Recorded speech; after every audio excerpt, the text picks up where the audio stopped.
السلام على رسوله الكريم وعلى آله وأصحابه أجمعين أما بعد أعوذ بالله من الشيطان الرجيم بسم الله الرحمن الرحيم لن تنالوا البر حتى تنفقوا مما تحبون وقال الله عز وجل في كلامه المجيد الشيطان يعدكم الفقر ويأمركم بالفحشاء والله يعدكم مغفرة منه وفضلا والله واسع عليم. حاضرین خطبہ جمعہ، دین اسلام نے جو ہمیں کانسیپٹ دیا ہے اس میں انسان کی مومن کی زندگی کا یہ فلسفہ ہوتا ہے کہ وہ جب اس دنیا میں زندگی گزارتا ہے تو مادیت کا شکار ہو کر زندگی نہ گزارے، بلکہ اسے ہر ٹائم ہر وقت یہ احساس رہے کہ میرے پاس جو کچھ بھی عطا کردہ چیزیں ہیں، جو کچھ بھی مجھے ملا ہے وہ 100% اللہ رب العزت کی عطا ہے، عنایت ہے، انسان کا اپنا کمایا ہوا کچھ بھی نہیں ہے. اس فلسفے کے ساتھ بندہ مومن اپنی زندگی کا سفر شروع کرتا ہے.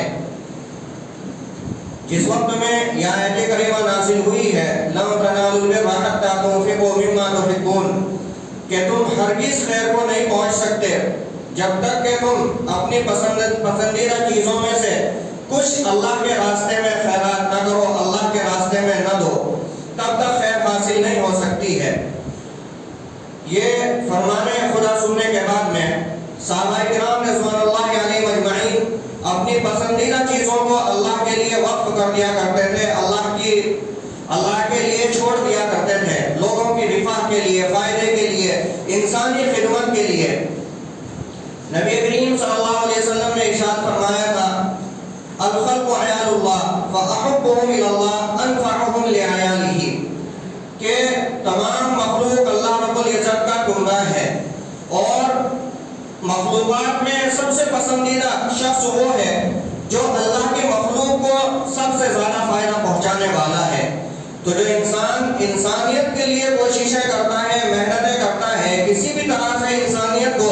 فائدہ پہنچانے کی کوشش کرتا ہے، نبی کریم صلی اللہ علیہ وسلم نے فرمایا کہ وہ اللہ کی نظر میں سب سے زیادہ پسندیدہ بندہ ہے، سب سے زیادہ نفع پہنچانے والا جو بندہ ہے. تو عزیزان محترم، اسی تعلیمات کو پیش نظر رکھتے ہوئے اس وقت میں بھی صحابہ کرام رضوان اللہ علیہم اجمعین نے اپنی جو ان کی پسندیدہ چیزیں تھی اللہ کے لیے وقف کر دی تھی. یہ آیت کریمہ نازل ہونے کے بعد جناب حضرت ابو طلحہ رضی اللہ تعالیٰ عنہ رسول کریم صلی اللہ علیہ وسلم کی خدمت میں حاضر ہوتے ہیں اور عرض کرتے ہیں کہ اللہ کے نبی، میرے پاس ایک کھجوروں کا باغ ہے جو مجھے انتہائی محبوب ہے، میں چاہتا ہوں کہ اسے اللہ کے لیے وقف کر دوں، اللہ کی راہ میں اسے دے دوں. تو اس طرح سے اور صحابہ کرام نے بھی اپنے اپنے اعتبار سے چیزیں وقف کی تھیں. ایک اور صحابی کا بیان ہے کہ اصحاب رسول صلی اللہ علیہ وسلم میں کوئی صحابی ایسے رہے ہوں گے جنہوں نے اللہ کے لیے کوئی نہ کوئی چیز وقف نہ کی ہو، چاہے چھوٹی چیز وقف کی ہو یا بڑی. اکثر صحابہ نے جو ہے اپنی چیزیں وقف کی تھی. موجودہ دور میں حکومت میں جو ایک واویلا مچایا ہوا ہے اور ایک ہنگامہ برپا کیا ہے وقف کو لے کر، اسی طرح سے تمام انسانیت کو مسائل کرنے کا جو کام کیا ہے کہ وقف جس چیز پر ہاتھ تک رکھ دیتا ہے وہ اس کی ہو جاتی ہے. اپنے ہی خلاف باتیں کر رہے ہیں، اپنے خلاف جو ہے بیانات جاری کر رہے ہیں. اگر کسی کے ہاتھ لگانے سے کوئی چیز کسی کی بن جاتی ہے تو پھر تو یہ ماننا پڑے گا موجودہ وقت میں اس ملک میں کوئی قانون نہیں رہ گیا ہے، قانون اپنا کام نہیں کر رہا ہے، جو جہاں چاہے ہاتھ رکھے وہ کسی کی چیز بن جاتی ہے. ایسے الٹے اور بیکار کے بیانات دیے جا رہے ہیں اور لوگوں کو وقف کے تعلق سے مسگائیڈ کیا جا رہا ہے. تو عزیزان محترم، وقف جو اللہ کی راہ میں کیا جاتا ہے اور موجودہ دور میں جو عام مسلمانوں کے ذہنوں میں تصور ہے، امیر جماعت اسلامی سید سعادت اللہ حسینی دامت برکاتہم نے بڑی تفصیل سے اسے واضح کیا ہے کہ وقف کا مطلب چند مارکیٹ کی دکانیں نہیں ہے.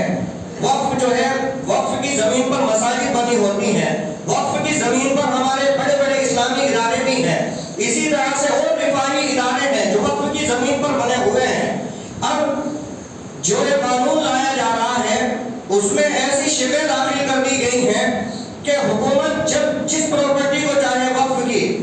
ایک ہتھ کنڈا اپنا کر اسے اپنے قبضے اور تحویل میں لے سکتی ہے اور اس کی پھر کوئی سنوائی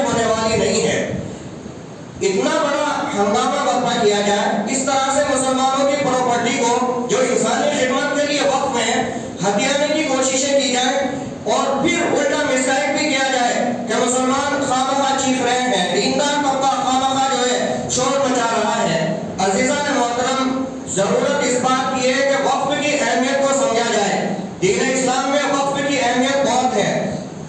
وقف کے ذریعے سے کمزوروں کی مدد ہوتی ہے، وقف کے ذریعے سے بیماروں کی جو ہے علاج اور معالجے کا اہتمام ہوتے ہیں۔ وہ الگ بات ہے کہ موجودہ دور میں ہم نے یہ ساری خدمات اپنی آنکھوں سے ہوتے ہوئے نہ دیکھی ہو، ورنہ وقف کا اصل مقصد یہ ہوا کرتا تھا کہ وقف کی جو زمین ہے، جائیداد ہے، کھیتیاں ہیں، باغات ہیں، اور بھی جتنی چیزیں وقف کی ہیں ان کے ذریعے سے کمزوروں کی مدد کی جائے۔